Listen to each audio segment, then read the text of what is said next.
रात के करीब 11 बजे थे। अहमदाबाद की रहने वाली अनन्या अपने मोबाइल पर सोशल मीडिया स्क्रॉल कर रही थी, तभी एक फ्रेंड रिक्वेस्ट आई। प्रोफाइल एक स्मार्ट सब और मुस्कुराते हुए युवक की थी। नाम था आर्यन मल्होत्रा। प्रोफाइल देखकर सब कुछ बिल्कुल असली लग रहा था। अच्छी तस्वीरें, विदेश की लोकेशन, महंगी गाड़ी और सैकड़ों दोस्त। अनन्या ने रिक्वेस्ट एक्सेप्ट कर ली।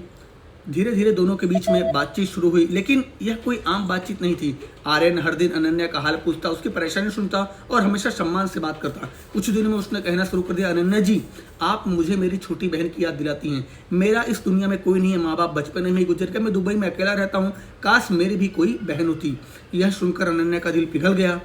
अब रोज घंटों बात होने लगी। आर्यन कभी बहन कहता, कभी अपनी तन्हाई के किस्से सुनाता। उसको इतना भरोसा बना लिया, अनन्या को सचमुच लगने लगा कि उसे एक भाई मिल गया है।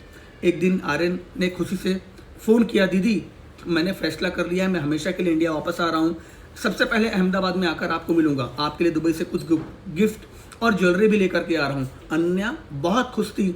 अगले दिन सुबह करीब 10 बजे उसका फ़ोन बजा। दूसरी तरफ आर्यन था, लेकिन इस बार उसकी आवाज़ कांप रही थी। दीदी मुझे बचा लो, मैं अहमदाबाद एयरपोर्ट पर फंस गया हूँ, कस्टम वालों ने मुझे रोक लिया है। मेरे बैग में जो ज्वेलरी और डॉलर था उसे लेकर पूछताछ हो रही है। उन्होंने कहा है 50,000 रुपये जमा कर दो तो मुझे छोड़ देंगे। अनन्या घबरा गई। कुछ ही मिनट के बाद एक दूसरे नंबर से कॉल आया। हम कस्टम विभाग से बोल रहे हैं, आपके रिश्तेदार आर्यन मल्होत्रा को रोका गया है। अगर अभी भुगतान नहीं किया तो उसके खिलाफ केस दर्ज हो जाएगा और फिर वो जेल जाएगा। फोन पर सरकारी अधिकारी की जैसी आवाज़, बैकग्राउंड में ऑफिस जैसा शोर सुनाई दे रहा था। अनन्या डर गई। उसने तुरंत पैसे भेज दिए, लेकिन यह तो सिर्फ एक शुरुआत थी।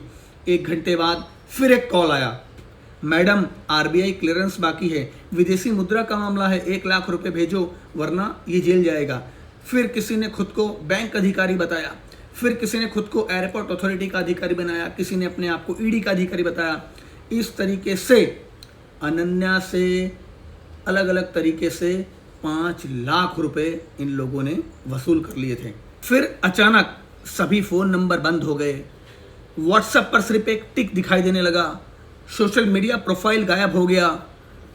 और जिस भाई को बचाने के लिए उसने अपनी जमा पूंजी गंवा दी थी, वो भाई कभी था ही नहीं। आर्यन मल्होत्रा नाम का वह इंसान सिर्फ नकली प्रोफाइल था। उसकी तस्वीर चोरी की गई थी, उसकी पहचान झूठी थी, उसका प्यार झूठा था, उसका भाई बहन का रिश्ता झूठा था। लेकिन अनन्या के 5 लाख रुपए पूरे चले गए थे, ये बात सच थी। दोस्तों, साइबर अपराधी सिर्फ लालच का जाल नहीं बिछाते, वो रिश्तों का जाल बिछाते हैं। कभी प्रेमी बनकर, कभी दोस्त बनकर, कभी भाई बनकर महीनों तक भरोसा जीतते हैं और फिर किसी इमरजेंसी, कस्टम, आरबीआई क्लियरेंस और गिफ्ट